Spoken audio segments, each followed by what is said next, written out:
George texted. ETA 5:32. That's not bad. You have 2 minutes.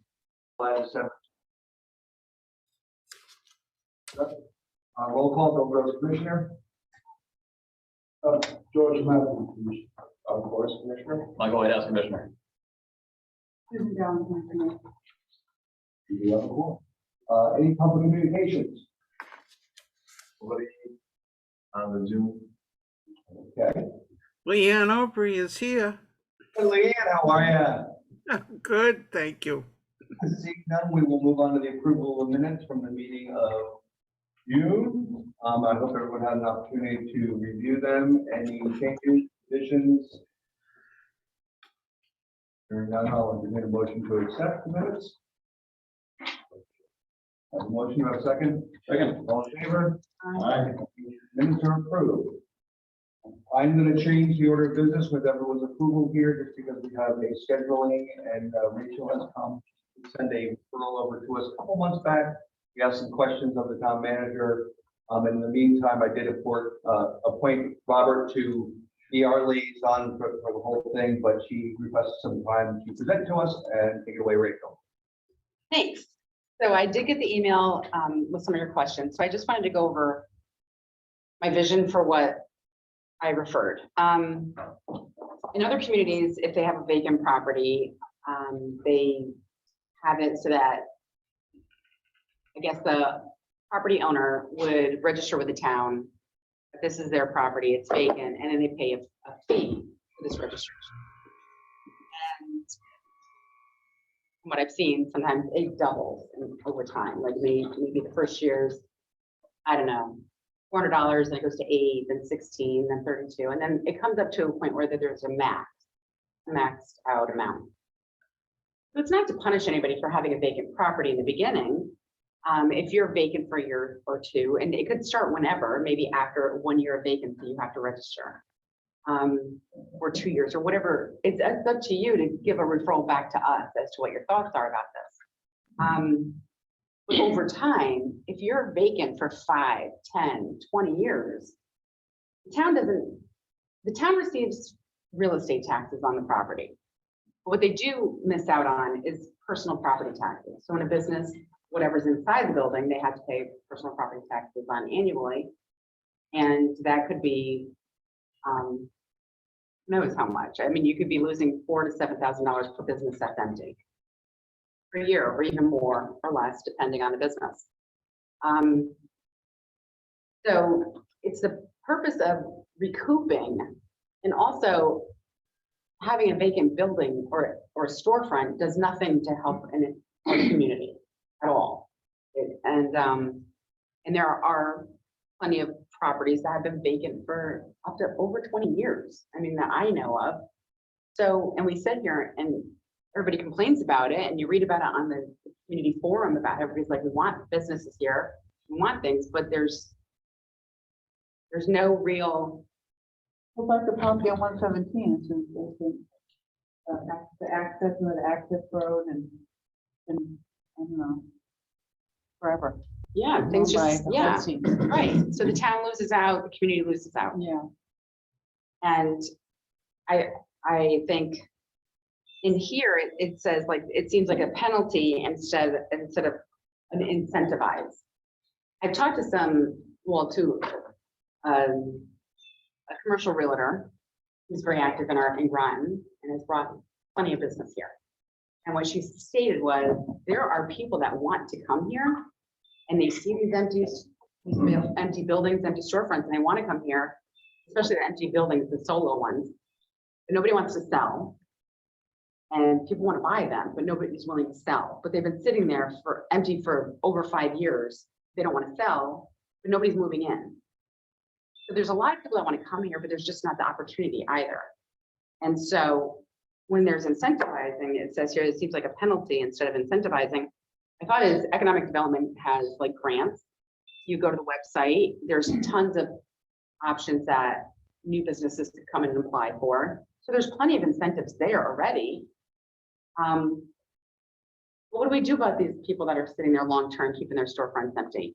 And at least if they would potentially even lower their rent so that a mom and pop could afford to go in there.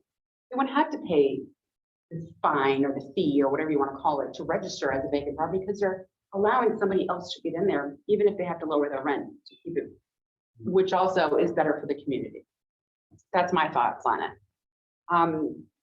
It was asked if it should be the whole property or if it should be a storefront. My personal opinion, it should be a storefront because you could have somebody, we have so many strip malls and odds are the whole strip mall is not going to be empty. But if you have half the strip mall empty, then each storefront should be paying for what the taxes that we're losing on personal property.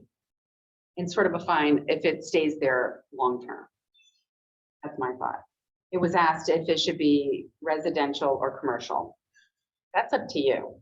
I mean, I do get plenty of complaints about private property, residential property that has, people have gone off and they've worked in other countries, other communities, and they've left their homes here.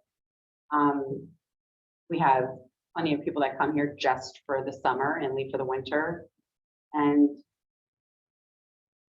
so, I mean, it's up to you if you want that. And I have seen plenty of blighted vacant, what looks like it's a vacant property. And come to find out the property is just an absentee property owner. They pay their taxes. They're just not taking care of their property. So that's up to you. However, if you even want to put that in, consider it. Let's see.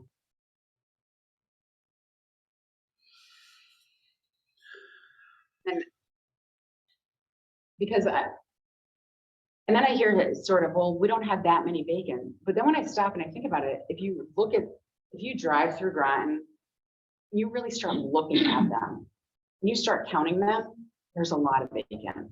It may not seem that way because like some of the strip malls have businesses in them and it's bringing people in there. When you stop and start really looking, I don't know honestly who the owners of these properties are. So I'm not trying to point anybody out or disparage anybody, but you got the movie theater. That's been empty for how long? Maybe 5 years or more.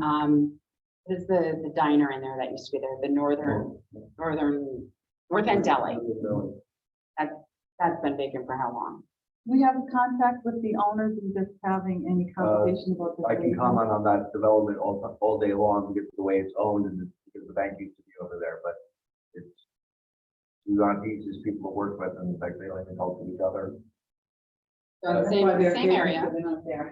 They've had buyers that have come in many times to try and spent a lot of money doing all the due diligence on the property and such like that, and they put together something and then they get no response or they get a ridiculous response or whatever. So it's not like for lack of people trying to come in and saying, yeah, this is a viable. Right. Yeah. Right. So people are trying to get in there. It's right. So to buy the entire thing Okay. for development over the years. And then you also have like Radio Shack. How long has Radio Shack been gone? You go up the road a little bit further where they have the, I don't know the names, where they changed the oil, the quick place. You go across the street, there's like that wooden, it used to be a bar. Oh, yeah, the person died that owned it. That's And then, I think Leanne, I think, were you involved with that property? Yeah, you know, just to mention that recently there was a investor that was interested in it. The owner, they had come to agreement on a price. He wanted to put in a gas station. When they went to the town, they were told that the zoning regulations had been changed. And because that's I forget what it is, some kind of community or neighborhood or something, there was no way to do what he wanted to do to put a gas station there. Right. The downtown zoning has been changed. So in some cases, it's now prohibitive to try and to sell your property. It's like a village sort of thing. Mixed Mixed use. use development. Right. What is it? Mixed village. Yeah, something like that, I think. But it was very discouraging because it's been empty for a long time. And as they say, they had been willing to pay the price and move forward. And they unfortunately did not get the encouragement from the town that they had expected. And the zoning made it impossible, the zoning changes. Yeah. So then if you go down the road a little bit further, there's, Thanks, Ian. thank you, there was the Pizza Hut.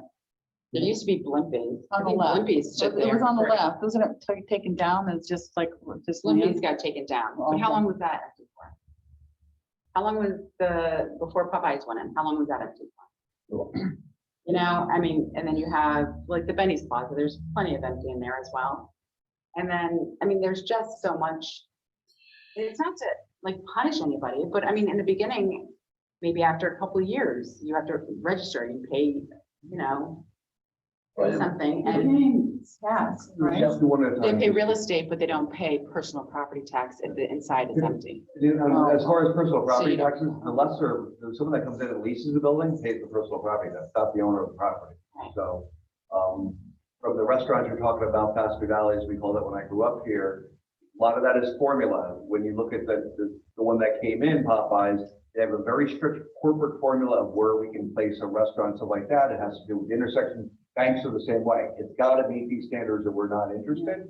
So sometimes the properties that were, say, a fast food restaurant at the time are situated for a fast food restaurant, but the fast food restaurants say that that's not part of our formula anymore. And that can be a hindrance. It can be, but I will say, like where Popeyes went, that property, it wasn't that situation.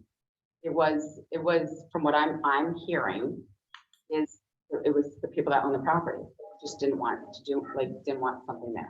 And they sat on it for quite some time until, I thought I can answer. Yeah, so what I like about the concept is, you know, business owners don't see things as punishing, rewarding. They see it as math. And they look at, you know, what does it cost? What can we get by selling it? What can we get by holding it? And if you change the carrying costs, you change the math on if they should hold it. So if it's cheap to sit on a piece of property and basically land bank it, then they're gonna sit on it and land bank it.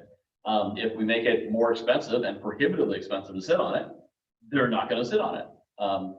So when they're looking at, you know, let's say it's $1,000 and it doubles every year, you know, this year we're paying 1,000, next year we're paying 2,000, next year it's gonna be 4,000, or we can let, the mom and pop come in for 4 months on a lease, we won't even charge them because it'll reset the clock for us. Put the business in, we win. It's not about the town getting money, it's about giving them an incentive. And removing a disincentive is the same as an incentive.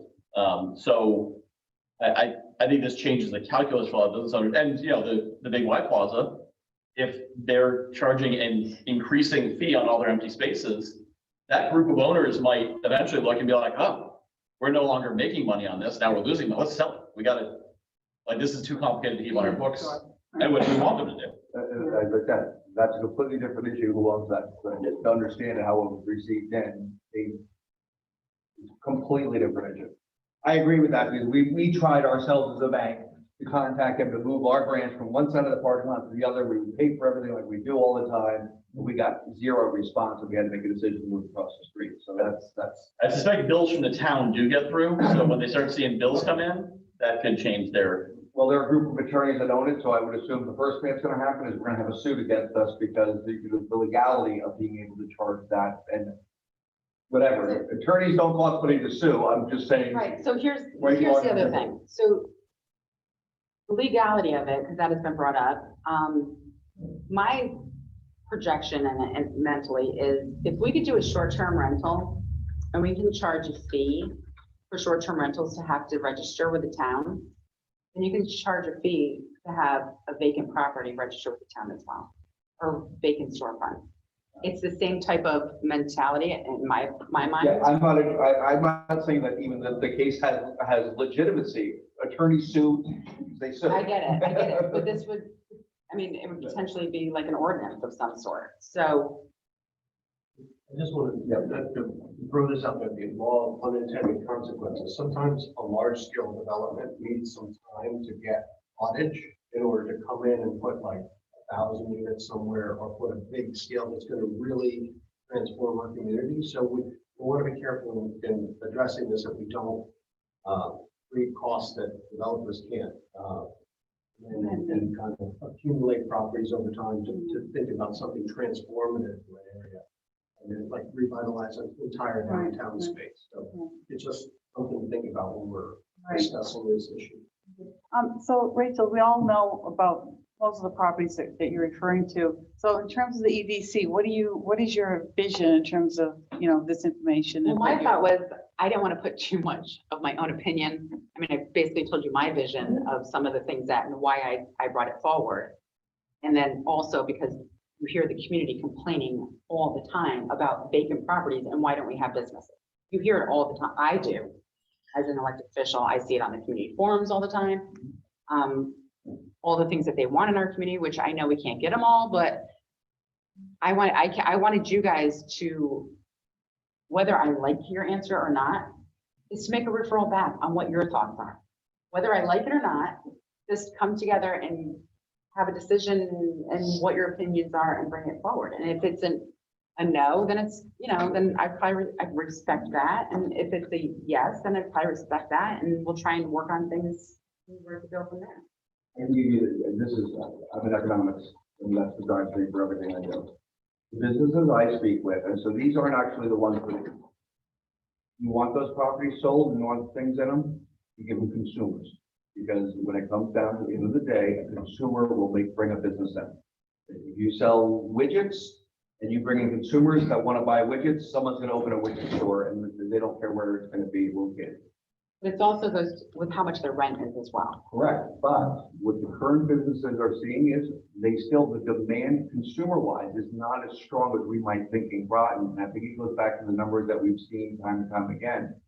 80% of the people, or 78% of the people that work here are consuming where they live outside of Groton. And I think that's one of the key things, and we're seeing some progress in it. So I think that might address it. The housing going down with Sealy. Other ones that are being proposed up in this area as we bring more consumers in. Now, these businesses that they've been sitting back, and maybe it's an opportunity they're looking for is, okay, this is as low as it's gonna get value-wise. I'm waiting for that market to adjust and now I can make that profit I have built into it. So.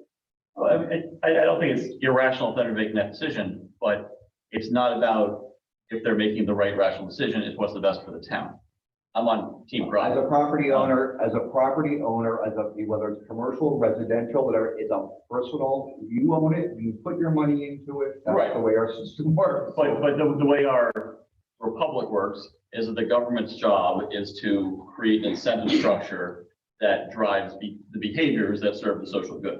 I would philosophically disagree with that just from a standpoint of what I think drives economies, which is profit. And that's how it works in the real world. And when we bring government in, which I'm not saying there's not a place for it, but you bring them in to start playing around with those things, it can throw it all unintended out of skew. Yeah.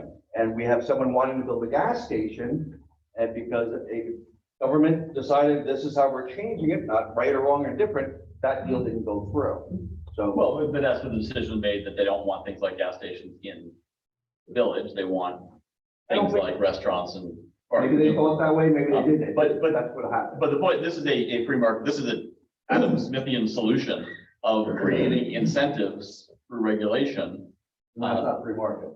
Well, Adam Smith, the founder of the free market concept, says regulation is required for an effective free market. To some degree. And this is the kind of regulation that Orderly nudges, market is, I believe, Right. but this is the kind of government intervention that nudges the market without doing something like changing the rules that you can't do this.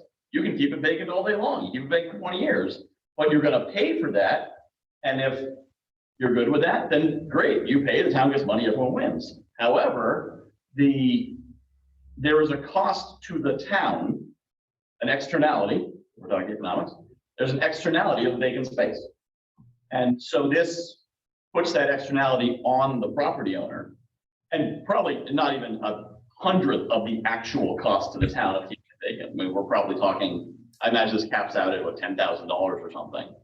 And we're talking about a property that would rent out at $150,000 a year. So it's not a substantial amount of money anyway, but it's enough that we're saying, we're making the point of this is an issue for us as a town and we'd like it fixed. And second, it changes their calculus possibly just enough. They say, maybe we, and even if they try to cheat the system and say, let's let someone put a business in here for free for 3 months. If they make it, cool. If not, they reset the clock for us. Even that would be, and that revitalized New London, a program like that. The only thing I would point out is you have to remember in economics, someone, if you have $10 million and you're going to invest it in Groton is utilizing and creating more risk for you to buy property in Groton. Yeah. Why would you buy bonds or Bitcoin or other thing? You're reflecting large scale investment in the community by creating additional risk for someone putting money into our community, that they're going to get fined or if they can't move the property quick enough. And that can have a big impact in large scale transformative development like we're looking for a downtown space. You just have to remember I grew up here, so I care about the community, so I want to spend my money and I want to develop things in this place. But someone from the outside, where it takes, $10, $20 million, they're just looking at a return on a spreadsheet. Right. And they're looking at how do I eliminate the risk? And if I buy real estate and I mean, get the risk-free return here, or if I buy bonds or other things. So we have to remember when we're doing this, if we add more layers of risk for some outside money coming in here, we are deferring, we are affecting the calculus of people bringing money into the community that's necessary to revitalize. Well, that's simply solved by saying that this doesn't apply to properties that are buildings less than 10 years old, 15 years old. It's still more calculated. I mean, if you go on you could buy stocks right now or bonds right now, there's very little transaction cost to it. But if you have to analyze, the regulations in Groton for this particular thing, it adds a lot more. If you're investing $20 million, do you think a registration fee, let's just say it caps out at $4,000 a year, is it going to really deter you? I'm just saying That's what my thoughts are. any. Because I think that would be a peanut. Yeah, well, and also not being able to buy property would deter you too, which is what we have right now. Obviously, it's in Is the there details. As your the economic development committee, what is this? Where do you get people to come and bring our business here? How do you get people to come and bring business here? Because I know my hairdresser just shut down her shop because right in downtown Groton, because they raised the rent to something astronomical that she can't afford. She's a mom and pop. She can't afford it. Been there for a very long time. And she closed shop. She's like, I'm going to do it for my home now. I can't afford to be here anymore. What's going in there? I don't know. There's nothing there now. Vacant. It's weird, they So- raise it and they're not getting anything. There must be a reason. Well, I mean, how long they ago? figure they can keep it vacant for a certain period of time, and they still They also write off things like losses. yeah, if There's they get that, losses. if they can get the higher rent, it's worth keeping it vacant for a period of time. So again, it's about that calculus that there's no cost to them for it being empty except for lost income. Right. Whereas the economic effect of someone looking at this place next door and be like, oh, I would move in, but it's vacant on all sides. Maybe there's a reason for that. I'm not gonna put my business here. An opportunity cost. Yeah, and plus, that reduces home values, it reduces, there's all kinds of effects that it has, all kinds of externalities. And especially when it's out of town owners, that they're just checking the Or mail. they're a corporation and they could write this off as a loss. Yeah, and I think that's what happened with CVS, where they had a vacant, I forget what it's called.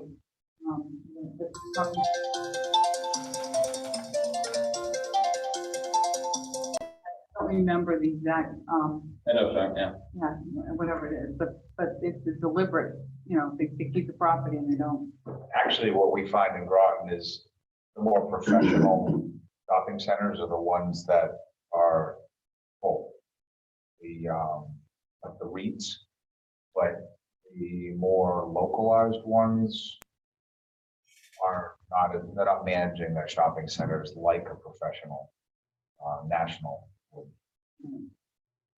Well, that's the thing with the local ones, you gotta change the calculus. If there's a cost of keeping it empty, then you start thinking, well, how long am I gonna sit here and watch that bill rack up when I could do something with it, sell it, renovate it? Well, are you also displacing a local small business that's trying to carry that building and can't manage it as effective as a REIT, right? And they, they're getting pounded by They have deep pockets. fees instead, you don't have the scale to REIT. A REIT can pull in, tenants from all over, Right. and they can afford to, carry expenses and pay fees. Maybe you have a local business, has a 20,000 square foot storefront, and they're struggling to try to rent it. The problem I have with this is I understand what you're trying to solve here, but I don't understand how a business owner who would have income would not be wanting a tenant in. I think if there's Yeah. consumers. I've seen all kinds of situations where, because of the way taxes work and the way real estate works, that They're raising their prices so high that it's unattainable Yeah, for the average Joe to get in there. What- So they raise the leases, and I would assume if you're talking to a strip mall, you have several businesses in there, they get raised across the board. The ones that are making a higher margin, that's acceptable cost of doing business. So the mom and pop hairdresser, whatever, I can't make that dollars, and so they close up shop. There's two options for that owner. Well, I'll just lower all the leases for everybody, or lower just hers, but you can't just lower just hers. You're banking on someone else who's gonna come into that spot, because obviously the other businesses are able to be profitable in that arena. So sometimes the pure downside is not every business is there to succeed in the current economic environment, and that's all that we can offer is an opportunity. I still go from the standpoint that a lot of this would be solved if we can bring in the housing that we have already in the planning, because the consumers will drive markets. The REITs that they did, the one in particular, the reason why they spent that money is they probably have a loss on their books for already planned it for 5-10 years, whatever it is. They're betting on not today, but where are we going to be in 5 years, where are we going to be in 10 years, and they put the money in it with that idea. And that's where it pays off in the long run for them. So if the best thing we can do here, and with what I think we focused on, is when I first came on, was that report. 70 to 80% of the people don't live here. That means they don't consume here, maybe lunches, but not as consumers on day to day. That will take care of those people just sitting on properties, because now they're losing more by just sitting on. I get what you're saying, but we also have a population of about 38,000 people.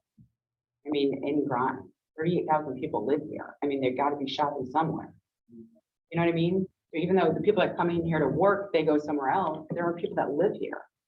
I mean, I wish I talk to business owners every day, and their biggest problem is that the margins that they work off of and competition that they go elsewhere to is what keeps them, that's where I feel bad for the hairdresser, because their margins are so small in what they pay, and all it takes is a COVID.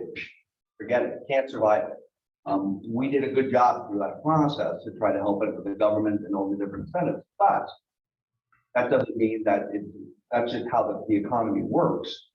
The more consumers you're saying is we don't want more population, because I don't know. no, I want more population. Don't get me wrong. I'm just saying, like, you're just going to raise the rent and you're going to force out mom and pop hairdresser. You know what? If he was going to have to pay like a registration fee, that might double. He might be like, you know what? I'm going to wait. She says, hey, I'm not going to be able to stay if you raise my rent. Maybe it's not going to be worth it to say, I'm raising it. Bye-bye. And I'm going to sit there on it for the next 5 years. I think if they lose that monthly income, I think that the fee won't matter. If they're deliberately cutting off the income from that business, I don't know the fee, unless it's more than, the fee's more than what the income was. I don't see how that would matter to that. And the commercial realtor that I spoke to, they're like, there are so many people that want to come here. They're just not making it easy. People that own these buildings are not making it easy for business to come here. That's what I'm hearing. And then people are sitting on these buildings and they don't want to sell because maybe they said that it's in a trust and they're waiting for somebody, I mean, this is horrible to say, but they're waiting for somebody to die. Or they're taking the loss because they have a businesses elsewhere that are so profitable that they're going to take the loss on this and just let it sit there for how long. And you know what? What does that do to our community? Because let me tell you, we're not happy with how our community is with business. Just not. So my thought is, at least we're trying to do something to get this going. And there are obviously, because I've given you links, other communities that are doing this as well. It's not just, this isn't something that just came out of the air. I mean, we do the same thing. And if you're only going to be vacant for a couple of years, it's minimal. And you can just It's the long-term people that you need to work with. That's where the fee starts doubling, and the longer it's empty, the higher the fee goes. So it's the long term is what you're really saying, hey, do something. I mean, you start off at $800 a month. I mean, a year, it's nothing. It's nothing. Do you have an idea of who would administer this and adjudicate who is vacant or what qualifies entity in the town? That's up to you, because I've given you the links. There's different ways So if I can. to take it if you'd like. To address council's invalid point on the flood, I would suggest that we create creates a discussion group, a study group. It consists of the owner or whoever was going to sign in, that we could meet twice or thrice to hash out some kind of a thought process and pros and cons. And then go to the council, and this is the view of all these people. Moderated by local legal staff. I don't think we can resolve this or come up on that idea. But I think it behooves us to have a discussion, not a subcommittee, because the subcommittee does not really comprise of us, it should comprise of somebody some public as well. But we could hash this out in a more intellectual way on people who are smarter than us, and better ideas than us. And we could put down and give it to you, or the council's deliberation. Whether it's an up or down or whichever way it is, that's my suggestion. Well, we did immediately when we got the, I did a point, Bob, to head that and to give us those ideas saying, work on it, because it is a discussion. I mean, we all have opinions and it's a right, what works the best and what are, maybe. If I'm a business owner, the last thing I want is a vacant store next to me. So as a business owner, there's an inducement also to have all the units rented at the same time, because someone shopping here stops and says, oh, by the way, I need to pick up something else. So it's a bigger problem than just the greedy property owner sitting there going, I don't care, I'm just gonna let this thing roll over and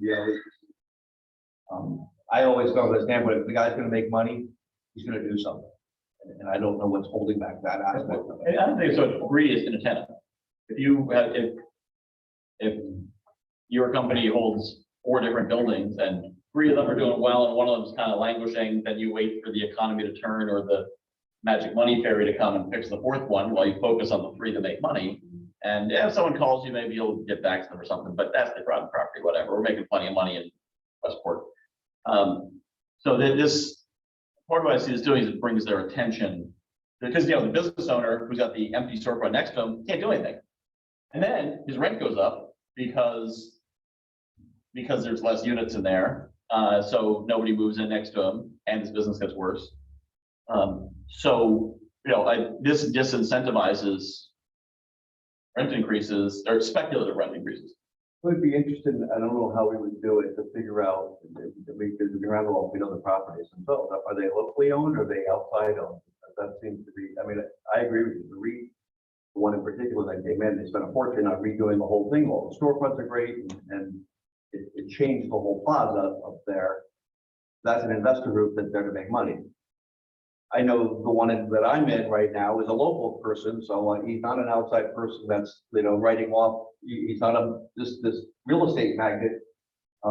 Isn't writing stuff off. Is it fully rented? No, no, it fluctuates. I'd like to see your thoughts. Yeah. Well, to your question, I think the shopping centers that have been improved the least are more Connecticut-based investors. Not The 2 that I think have been invested in the most are owned all these plazas, Cedar Realty Trust, or we. And my understanding, I'm not a tax accountant, but my understanding, the IRS requires reinvestment annually of a certain amount of your profits. So it makes sense. They have to recycle their profits.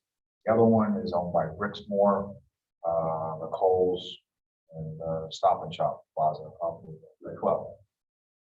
Maybe not the same as the Aldi's Plaza, but similarly, you'll see that's pretty well kept. So in terms of shopping centers, the ones that are least invested tend to be more local.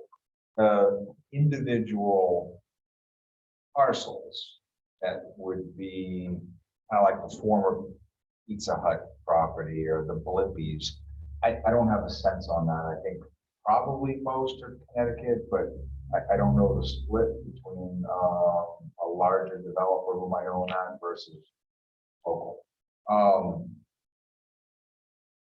I like George's idea about having some group, because I think there are pros and cons. I have seen plenty of times when government has great intentions, but the end result's not great. So, you know, look at the Pfizer situation. They knocked down a building to avoid taxes. I would hate to see some draconian effort. People want to avoid these fees, so they knock down the former Planet Fitness, or do something radical. I think they invest like $1 million to tear down a building to avoid like. $4,000 fee. Or they end up leasing out a space. Say it's technically leased, but it's not really a storefront. Government can't prove it just gets sticky. So I think there are pros and cons. I think there's something we can do. I tend to lean more toward market-based approaches over a macro level, rather than creating a government program, because they don't work that well. So I think it's a combination of both. It's a large scale macro, but we address it in some form governmentally, but I'd like to use some group, EDC with some others, to really pick that apart, pros and the cons, and let's see what we can do, push it from the bottom, governmental, but also entice incentives. I'll be upfront. I don't know that these days we have a business-friendly platform, a number of reasons, but I would rather Groton as a community kind of lead with that business-friendly. That's going to make the biggest difference. Got to get back to that. But I also think maybe there's something we can do governmentally. I don't know what that is yet. I think the objective is to put an announcement to council. And the top processes. The whys. I want to know, I'd like to get a better handle on the whys, because you might be right in some cases, but in other cases, why is, because I'd be interested to know who's approaching them and they're being turned away. And it's a viable business deal, and they're saying, no, I made too much money, I just can't make it. I've never heard of a person, I'd like to meet that person for one. It's what we just said. People are making money elsewhere. Let's sit here and count the loss. Or they think their business is worth way more than it's valued at. Or So they sit in there a and trust think, situation where there's Trust. inside, because we want to go back to the Big Y Plaza. They're their own worst enemies. They don't talk to each other. They can't agree on anything. I believe someone has passed away who was the biggest hindrance, and maybe we were making some progress there. We don't have any, and to tell you the truth, that's still fairly well occupied as a complex, but my bank's been there for how long now, but it's just been sitting there. There's no reason for that. Actually, just tear it down, because the bank's not very usable for anyone else except for another bank. But towards your point, we could have this retail community. And we connect that Groton is an upward cycle. In 3 to 5 years, we shall be all kinds of people who have living more living accommodation, whatnot. So whatever fee structure that we so decide to go for, the next few years could be the moratorium for it to come into place. At that time, there is groundswell of people, businesses, and whatnot. In 4 or 5 years' time, people are not investing or doing something about it, and you can charge them a fee. Or even if it's just a registration process and at 5 years, there's a fee starting involved. There's a possibility because you're worried about long-term vacancy. That's my concern. Because when you sit there and watch a building sit there for 20 years, you're like, come on. How does this help our community at all? It's also an interest. That's, I think, the discussion, and that approach is a little bit is 5 years, but in that 5 years, I think we need to be more proactive. What can we do to help the process? Because we do have means as a government to facilitate things that maybe we're not aware of. Do we also have a list that if let's just say it's a vacant property and something happens, like emergency medical or emergency, do we have contacts for every single business owner? Wildfire. Like this fire department, do they know how to get in touch with all these owners? Does everybody have? No. So that's also a vacant property registration program. There should, I agree wholeheartedly with that. There should be some registration of ownership and. And I think a study group. Inside joke, we've been talking about that need. It's Oh, I know. a real need. I know. So. Why? Start there.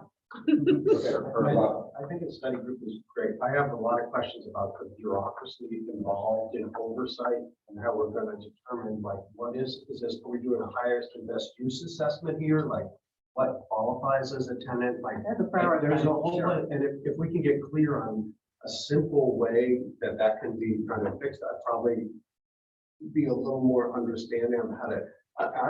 This is an absolute problem. I just think the fix could be more of a nightmare than the problem itself. So Yeah. I love a study group idea to get other ideas here. Look at this. It's maybe I don't see, and there's smarter people, like you said, that they can kind of contribute here because this is. But time is an issue, so we're gonna. Yeah, and I, the only, and I appreciate you coming and speaking. It's nice to have someone to come and give us something to talk about. No, and I liked having the discussion. Right. Is I like that. is also the approach, and this is where I think most of us should be in agreement, but I always say, is to try to look at it from a business-friendly approach, because I think that's the best way to put it on, because it's what we should be doing. What's the goal? You know, what's Yeah. our goal? The end goal has been that the whole time, right? And maybe there is a small bureaucratic, because I always think that can listen to what they're saying and say, okay, we kind of got our arms around at least some of the issues here. And sometimes we can't fix it because it's ownership issues. Unfortunately, it's horrible to say, but sometimes Maybe there's something someone you being can. deceased cures those problems because that's what holds it up. But that's Yeah. different. Sometimes just, I mean, how long can we wait 25, 30 years for somebody to pass away before they'll do anything? I mean, Well, they did with the property on the Merritt property. Somebody had passed away and they donated the property. yeah, but I'm saying like, if you have a building, I mean, like, are you Yeah. gonna sit there with an empty building and flat? No, I smacking think, I downtown? think identifying owners, I think that's really like beginning. And you can go from there and then sort of a committee. So this is the person I'm talking to with all your great ideas, but I pass it on to him. He will pass on whatever to be. We will bring it to the next meeting because I think Great idea. that's going to be the course of action is to come up with a strategy that And the bigger question isn't just how to create a fee structure, right? It's how to solve vacancies. it's not the fee structure. That might be a part of it, but it's a real thing is how do we solve Yeah, that that's a issue? good point. And then if you want to get to the residential side, I can talk plane all day long going up to, those are things that, I know. you I know. know, because like honestly, I gave you a link to Port Charlotte, Florida, and I used to own a home down there. And literally, if your neighbor's grass was 12 inches tall, you could call, they'll come put a note on this door. And they'll come back again, if it's not mowed, they mow it and they charge him. That's just how it is. And there's a way to go complain about it. They have a whole structure set up. But I mean, it's a little bit different and. I agree, and we this have is Florida. 40,000 people here, but how many people decide to go that way as opposed to this way because they don't want to? No, I get it, but that's the what I'm traffic. saying. Their taxes are low down there. But this is like, they're doing this kind of work. Like, they're making sure that the blight's cleaned up. They're not tolerating this. And then they also have the vacant property program down there because they don't want this stuff in their community. They have a way that they want their community to be. And that's why I'm saying, I And can this also is- put my other 2 cents that their influx population is one of the areas of this country that's continually growing. it's So growing. They they're- want to keep it the way they want it. And then the people that are coming in follow the rules that we haven't set, which is, there's nothing wrong with that either, so. No, I get it, but I mean, there's just, I'm gonna go off to Groton Little League right now, but I appreciate the conversation. And I thank you for it, and this is exactly what I wanted, was a dialogue, because I could not put this in an email. And This we was will not- update you also, just so you guys don't think that if No, we have something, we will. understand. And we thank you too. Thank Right, you. yes. Thank you very much. all. Thank you. Thank you. All right, have a great All night. right, I'm gonna go. Have fun. Bye-bye. Use bug spray. Happy fireworks. So next up on the agenda is the big, no, I'm sorry, we got the business roundtable, and I give that to Michael. Right. Yeah, so we had another roundtable with modest attendance. I think the original vision of making it like a mastermind, neglected the fact that nobody knows what a mastermind is in our local community. I think what might make more sense is to simply shift it more to be like what I think a lot of people already thought it was in the first place, which is what the GBA used to be. So a monthly networking group, and possibly keep some of that spirit of like, if you have a challenge you're facing, come, and we have some smart heads and solutions to help. But I think we tell people it's more of like, here's a place to connect local business owners and people from the town. I think that might get more engagement, because there was definitely, that was always my favorite part of the GBA, was being able to connect, make those connections in the morning. So yeah. Yeah, let me ask you, so the GBA, I know that COVID kind of threw all those things off the, there's no talk of getting something like that back together. Well, so the GBA was absorbed and digested by the chamber. Yeah, but that was, but that kind of came about, it just kind of reinvented itself because they felt like they weren't being involved enough with the chambers. And they, No, yeah, I thought there was a little stuff going on. As I said, I yeah, never. yeah, basically the GBA completely ceased to exist once the, Okay. once They did absorb funding. That was- yeah, the funding did, well, I know, so what they absorbed was the fall festival and its funding, then they stopped running the fall festival. So, which I thought was surprising. But anyway, the GBA and all vestiges of it are completely gone. Except in our hearts and spirits. So I guess it's just because I don't think it should be necessarily an EDC program. I think it's something good that we started and we should always be involved with. But if we could use this opportunity to maybe jumpstart more let the owners EDA get it, and then we be in there as a facilitator, or then it's kind of start something on a thing and just so it kind of build it back up again, because I think it's just an effective manner than us trying to, we're not good at outreach. I mean, let's get on the table. We just have never done a good job of outreach. Why? I don't know. So that might be the next stage of it. And I'm not saying this time, next time, but see if we can reinvigorate that type of group that we can still facilitate and have a liaison to make sure that we're doing that. Especially these days, I think people want to reunite and Yeah. be in the social and think ideas atmosphere. Well, as things are happening also, I think it's a great avenue for getting the information out there, because business owners still have their heads down trying to survive, and they, most of the time, they have no idea what's going on. And that's shame on us, but we do as much as we have done so far, and I think being able to facilitate those things. Bill, Yes, Leanne. I'm sorry, I missed the very first part of what you were saying. Were you talking about working with another group, or continuing on to try to build out? We started what was based on masterminds of bringing, so there's an issue that the businesses bring in, and we kind of facilitate the group and do that. And as Mike was stating, really no one knows what mastermind is, but it's turned into more like what a GBA used to be and such. Right. Maybe we want to try to incubate that to start up again as us being the facilitator of it. Let them get off, and then maybe be able to let them handle it, and then we would just be as like a liaison type of stuff. And Who's them? Have them handle it? I'm sorry? business owners of Groton. Do you hear? No. Prime business owners. Business Groton. Yeah. Oh, in other words, you get it going and then they organize and go on with it and you become just a partner in it.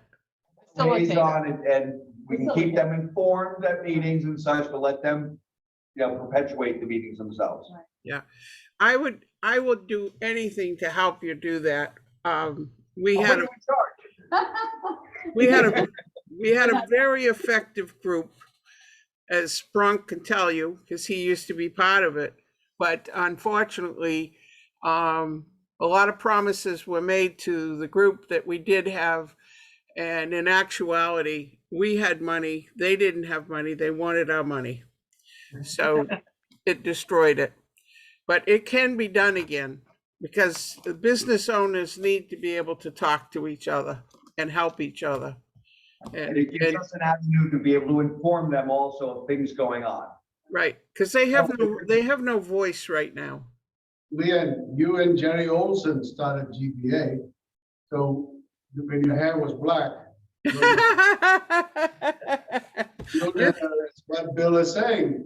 Do you want to, I think it is a good idea, but you did it before and you understood the nuances that goes to creating a body like that. Well, And as I said, I'd be happy to help in any way I can, but there would have to be somebody younger than I that are drawing the people in. But I think that Ready, but all input would be accepted. We'd appreciate it. If you can give us some contacts, people that maybe would be interested, we're happy to facilitate. yeah, I'd be happy to do that. Perfect. Thank Okay. you. Yes, Michael. Yeah, and separately and along the lines of what you're saying, one thing I'm gonna be doing on my own, is just creating a business owners happy hour. An informal event. It's a time and a place, but people can come together and sort of see as we create these gathering spaces, one in the morning, one in the evening. I think that's where we're gonna find the next GBA generation.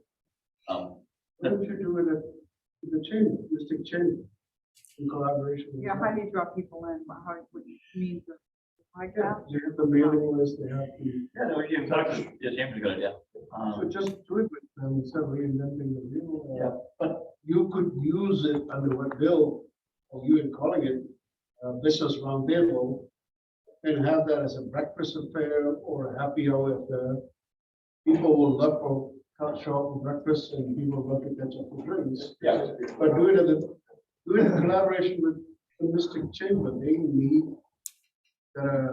support as well. So Build it Kim and they will Jones- come. Well, as Leanne said, if there's a desire, a need for it, it'll take on its own life. Right. That's all we need to be. Kind of. If There were a lot of good people like Leanne in those days. Nowadays, people are about busy. Dan? I'll bring you some information to the next meeting. I apologize for the fact I'm not there, but I'll do a little work on it and we'll see what we can. You can forward it sooner. I mean, you don't have to wait the next meeting, forward it to Lauren and it'll get to me and I'll be able to put it off to Michael or someone so we can kind of get it before the next meeting. Sounds fine. I'll do that. Thank you. And I think Michael would looking for a sponsor for the happy hour too, yeah. no, I got a place for that here. And Leanne, you are here, even if you're not here. We feel your presence. The roundtable also, because this was brought up to us and we didn't plan on having it. And I want to thank Rob for hosting these at his place of business because it's a great venue and it got us all kicked off. But we're looking to change venues up for the next meeting, so. Yeah, well, the next one is bio safety. No, it's not bio safety, bio. What's it called? The place where the next roundtable is. Here, Here comment. okay, So that's all done. that's not another Just one. wanted to make sure. We do need one for, we do need a place for, August though. Coming up forever. Yeah. Yeah, I think we're 2.5 weeks from the next July meeting, which means the August meeting is right behind it. That is back. This is not the one. I'd be happy- I'd be happy to Yeah. probably, because with the time that we do meetings and stuff like that, we have to, Oh, people want to do a bank when we're open involved. I see. They're funny that way. All right. All right, next up, so Just to let everyone know that we did receive Justin's resignation. He was our vice chair. Personal reasons, and I always respect that. I'd rather have people be honest and just try to say that. So that being said, we are in need of a vice chair, especially from the standpoint of covering up another business, but I will be on vacation next month. At the same time that our meeting is scheduled. So I will just put out, because I know the work I've done so far and having worked with them, is I would like to put up for his name and we can set the nomination for that. Robert, because he That's really what I was does gonna say. kind of jump in and you know, I've already thrown stuff at him and that's a I good second sign because he hasn't said no yet. So that's just my 2 cents on it. I leave it to the, so that would be a Second. motion and a There you second. go. All in favor. I'm not running. Any for other you, but- nominations I'm supposed to ask? No, I think that's. All in favor of Robert taking over as vice chair, say aye. Aye. Opposed? Congratulations, and thank you very much for your work. You really been. Please go Yeah, behind and guy. All right, Okay, chair report, I mean, we know where we are at this point in time. We are down to 6 members. With 6 members, we are always precarious to have a quorum. First thing I want to say is, this time I had Lauren send out an email earlier that gives people heads up. We just really need to know, so what she asked, we need to know by this time, out of courtesy to everyone, up until, I'm not just saying, up until 3 o'clock, I'm like, do I have a quorum? And I still didn't know yet. And at that point, I have one thing I can do. I show up for the meeting and see who shows up. Yeah, I missed that email. And- That's what I apologize. Oh, that's fine. I'm not looking around. I just want everyone to understand the precarious situation we are in. Yes, so we need 5 out of our 6 members show up We together. need 5 members to be a quorum. You're not gonna be here in August, and I just as a coming in, that are we thinking that maybe one? I will bring that up in other businesses. It's not on the agenda, but I just want to, from my standpoint of, the sooner we know, the better. I don't sit back and be like, oh, I can't believe that I'm showing up. We just need to know out of fairness to all, because everyone does take the opportunity to show up. We have liaisons, we have Leanne coming on, you know, the staff members. I mean, I'm sure they love coming here once a month, but if you gave them, you know, the heads up, like, oh, wow, we can make plans for that night. I could have cut my grass, just saying. Y'all looking forward to it. No one's gonna call you on No, it. No. So the second part of that is, and I know I've said before, is we need to find more Roberts. We need to find more Michaels. We need to find more people that aren't afraid to kind of roll their sleeves up and just take on things or bring in ideas saying, hey, I'd like to do this time. But it's What are the requirements for, they have to be town residents or? the way it is written, my understanding, please correct me if I'm wrong, is the town manager has the ability to appoint 1 or 2 positions from outside of the town. So it doesn't necessarily have to be a town resident per se.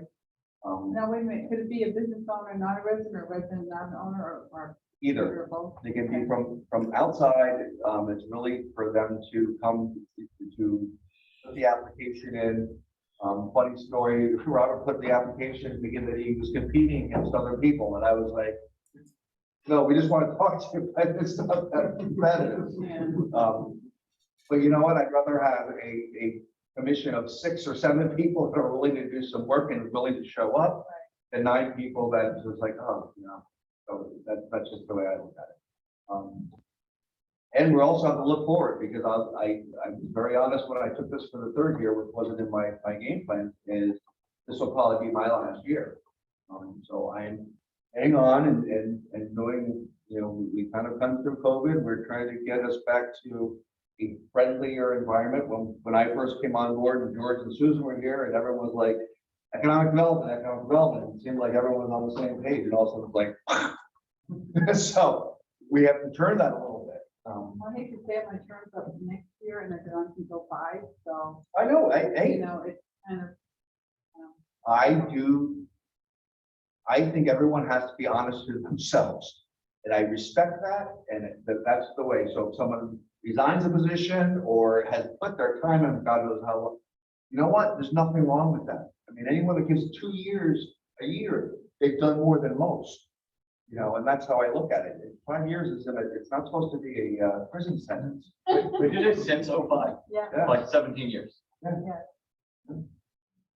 You're how long? It's been tough during COVID, You- they you keep forgetting start about the when they- meetings. I'm like, what's wrong? And then I can't get on the meeting. When Dan's hair was like. Yeah, so as I said, I Well, just try to keep everything. I think George only has another 10 or 15 years now. On the table. I asked my liaison, if you know people that might have an interest in it from, that wants to get involved, we're always entertaining because there's some people that, have a knack for doing this type of stuff and, will recruit from anywhere. All I ask is someone that comes in with their eyes open. And I always say this to people that I hire at work, give me 1 year. Give me 1 year. At 1 year, you decide you don't want it anymore, fair enough, but you gotta accumulate a full year to see how it comes to be. Right. So you get liaisons who become commissioners. Is there a reason we don't have an RTM liaison? Oh, Those are our things. that is our RTM liaison, okay. I just didn't want to put the name. He's tag here. on it. Oh, okay. David That's McBride, I have no idea. He is our town council. All right, yeah, no, I didn't realize it was point one. I thought we. I saw him on a Okay. scooter Yeah. earlier, but I don't know. Other than that, huh? David McBride, Right, okay. yes. Obviously, you stated we have to have people that are involved and energized, but one thing we've also talked about that is important for members is they have to have passion. Passion for business and economic development. That's really the driver. And in order to do the things we want to do, we need people that are excited about it. Right. And you could be excited about something specific, for what we talked about, and take that one aspect and put all your heart and soul into it. I'm good with that. There's no right or wrong, but Well, great staff and great commissions over the years, which was what keeps bringing me back. we're trying to put economic development on the forefront of it, because that's what makes communities thrive. That's what makes everything thrive around it. And I've shared this with others. I don't like some of the things I hear from the engineers that represent the developers themselves. They all kind of like, Groton's a great place, they're all welcoming, and all of a sudden they've been getting hit with roadblocks. They see things and hear things, and all of a sudden they're like, because go fool yourself, they spend a lot of money before they even come close to putting a shovel in the ground. A lot of money. That I don't want to, I think that's slipping, and I think we've got to kind of pull that back in and get our voices heard. That's the way I see it, so. I'd love to have someone that passionate to speak before a town council every single month, and we'll just throw them up there every single month, because I can't sit through one of those meetings. It's on recording. Okay, that's all I got, and after that, I'm gonna pass it on to the staff report. Okay. Just some highlights, obviously ARPA, been quite involved with. We did complete a needs assessment, which you find online at the Greater Groton site. Had June 30th as a deadline for applications. We'll release that information later, but we received a lot of applications. The total budget is 8.6 million. I will say we're over that. But we'll go through a competitive review, including a long-term recovery committee, and ultimately the town council. Staff's been involved in using Greater Groton, trying to get more of a broader, wider perspective from people in Groton with various initiatives. I really credit Sam and Lauren, also Kevin, staff for populating that site. Hot topics or things that are being put on there, even short-term rentals, information about Claude Chester visioning that took place. The metrics from that site you'll find in your packet on page 6. I'm not going to go through that right now, but they're all positive. Increased numbers, thousands of people that are involved in that. So rather than simply having the vocal minority, we have a broader based perspective and really understand what people in Groton are thinking and feeling about these ideas. Community Challenge Grant, we are preparing for a submittal this fall to the state. We're targeting downtown, also Quantic. We've been meeting with key property owners. Actually today, met with the property owners of Big Black Plaza. So that was kind of hot earlier, but we try to get partners, those who have an idea that are willing to commit to doing something. We're willing to ask for public monies at the state level, in trying to help them bridge the gap to some degree. Already covered the roundtable. Claude Chester visioning that occurred on June 6th. Some of you were there. We had over 50 participants, highly successful. And I think it's a hot topic that is being weighed in on Greater Groton, and that's exactly the way it's supposed to work. Retail. So pre-COVID, we as staff would go to the ICSC conferences. For those who don't know, that's the International Council of Shopping Centers. It's a misnomer because it's not just about shopping centers. It's about retail. It's about housing, mixed use development, it's about all of that. We are going to go back. Sam and I will go back July 20th and 21st. Lauren's been helping us prepare for that. We also have, that's in Boston, by the way. We also have a consultant that we work with, a national retailer, retail group called Nava Retail. And they've been helping us line up expanding retailers with our community. Now, what's really important, I remember Sam and I would go to these sessions and they start out with a big presentation. They say, these are the retailers that existed years ago. These are the retailers today. In future years, these will be the retailers of tomorrow. So nationwide, the retail industry is somewhat shrinking, becoming specialized.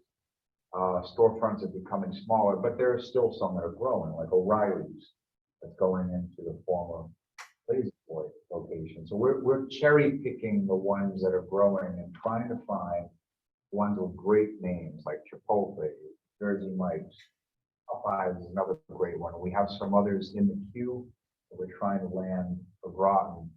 Nava Retail will help us do that.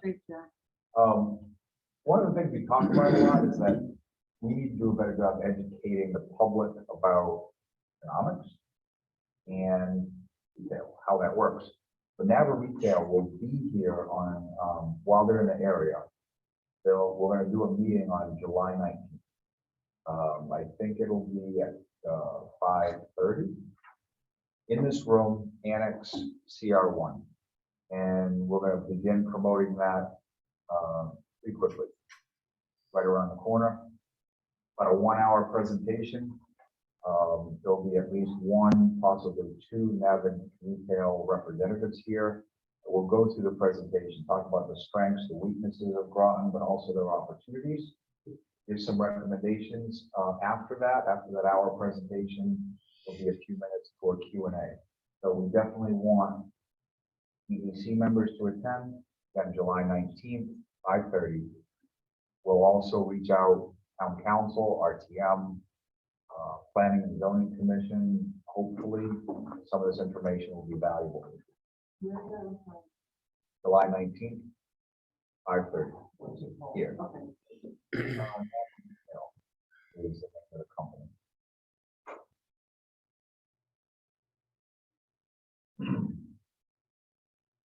Any other questions on that?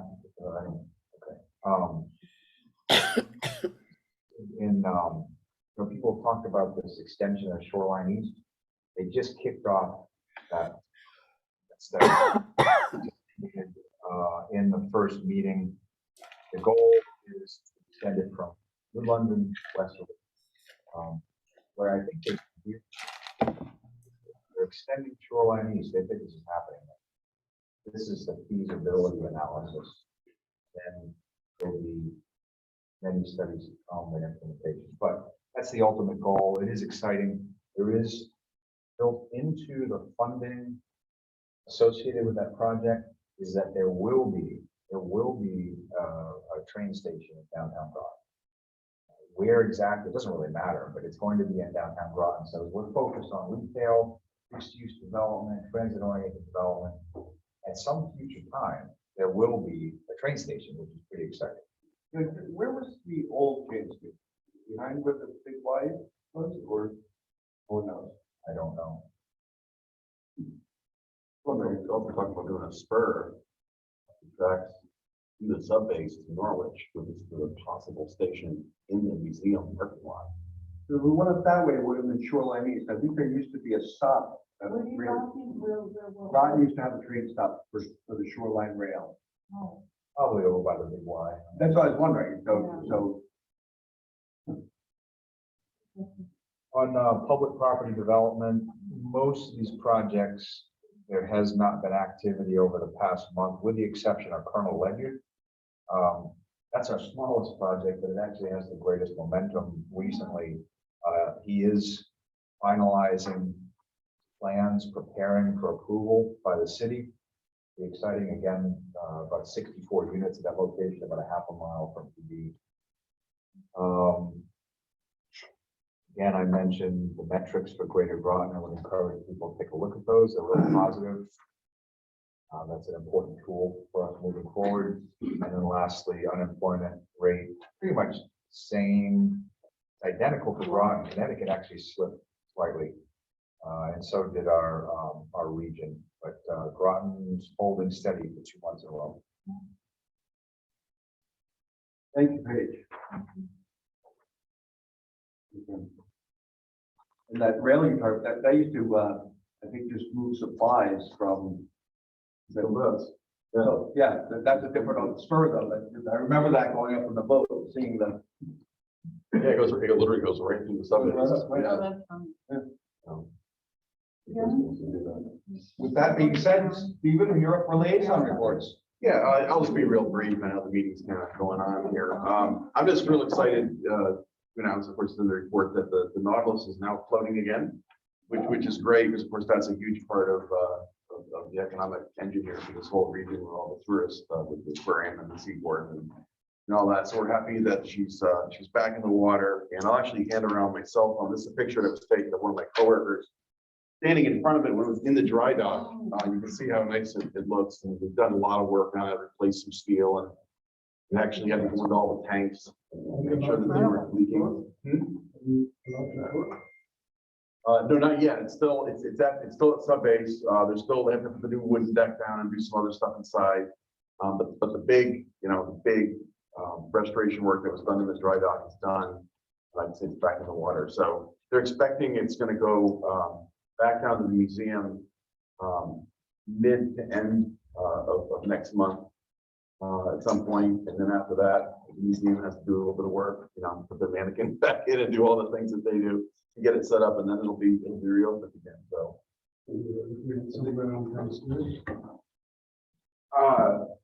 yeah, I think they're planning a grand opening event. I think it's sometime in September. I have the date off the top of my head, but they want to have a really big event. No. Yeah, well, no, I'm sure it'll be very well publicized. I can certainly let you know. But yeah, it's real exciting that's moving along. So, May I ask a question? Please. Is the dock going to be finished at that point too, so that the tourist boats can come up the river? No, the dock was delayed a bit. There's a very long delay time between the time the dock is ordered and it's delivered because of COVID and other reasons. And I believe the dock more or less just got ordered, or it's being ordered right now by the town. There was some delays because we had to have some changes to the plans and things, but it's being ordered now. So we're anticipating it's going to get installed early next year.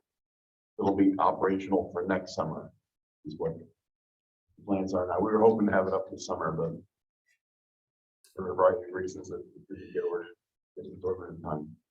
Thank you. And how's it going on getting the name changed for the road coming in? Very good. There's going to be a hearing on the 18th, I think. This month. Yeah, it's this month, and what are they proposing to be submarine? Submarine Capital Avenue, I think, or something like that, yeah. So, it's moving along. The town's, the Planning and Zoning Commission has to have a hearing on it. Thank you. Thank you, Leanne. Thank you, Steve. No problem. Thank you. Yeah, our liaisons of our utilities actually put into our package. This is something I have to do. First, I'm going to get into what our gains are, something to your attention. Commercial businesses, the commercial subscribers to it have gone down 7 since the year, and we've only gone up 15 residential. So we've been kind of stagnant. About the growth, we've been kind of stagnant. And those are good indicators. Yeah. Leanne, do you have a report for the RTM? Not, I'm just here to observe. There's not really a whole lot that been going on at the RTM, kind of quiet now that the budget's over. So we're just doing some mundane things, nothing very exciting. But I would suggest, if I might, and you know I will, that maybe if everybody here is in favor of the name change of the street, it would be good to have somebody at Planning and Zoning to speak in favor of it. You know, the drive going into the sub-base. They put out the selection of what the name was that they were going to go with. Maybe our illustrious leader there can get it for us, Paige. We already decided it. Okay. I think there's a name. that they Submarine Capital recommend. Avenue is what they're, I just looked at Submarine Capital Avenue, I won't say wrong. That's what's been proposed and. Who makes the decision? They had 5 names and they came down to 1, and it has to go to Planning and Zoning and then to the council, I believe. The council sent it to Planning and Zoning. Okay. The council Okay. already decided it went to Planning and Zoning, so I think Planning and Zoning is the last step. So would the EDC like to send to planning and zoning our support of the new naming of the street? It's just an honorary. They're not actually. I don't want to endorse it, something like that. Shall we pass an honorary resolution supports it? EDC supports the name change. Why put it on the plate of the employees? So we do a vote and just vote and then, you know, just So all do in, the minutes. yeah, all in favor of the honorary name change, say aye. Aye. Opposed? So you have the EDC's endorsement. Like gold. You get to do something, yay!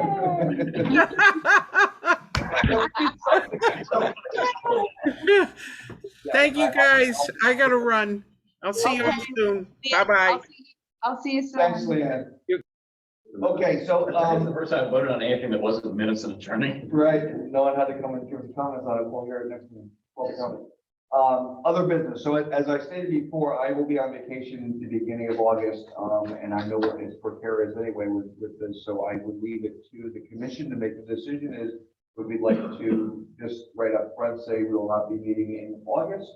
And then our next meeting would be in September, and I make that a commission decision, not mine. Sure, 6 numbers. No. Okay, right. Okay, so So they'll only be, so right now with me saying I can't make it, you only have the 5. Yeah. So I leave it to the commission to make the decision. If you guys want to have the meeting, that's fine. And then I would, Rob would take over as the vice chair of running the meeting. But I put it there to leave to you to say, let's make a decision. Yes, we're going to meet or not meet today. And then that way we can plan accordingly. We don't have a huge agenda that I know of that's coming up in August. Summer usually are slower anyway. I know a lot of commissions I've been affiliated with over the years, they normally do take August off, unless there is something that's pressing that they need to meet. I would suggest we just get the August meeting, I don't think we usually do it anyway, but. Unless. So may I ask, why not have an informal meeting with Rob regarding this discussion group on that day, and instead of just pushing it back, it's just. We still meet anyway without the formal meeting, which is a posted agenda driven meeting. I meet with Paige, I'm not. No, what I'm saying is to skip August formal meeting and have an informal meeting for discussion. I can coordinate with you. And we can do that. We always just have to be cognizant of that it's gonna happen. But when you have more members around, it can be constituted as a meeting. And then it has to be posted and follow the protocol. So, but yeah, we don't stop doing stuff just because we Yeah, don't. it's like you have a forum though, isn't it?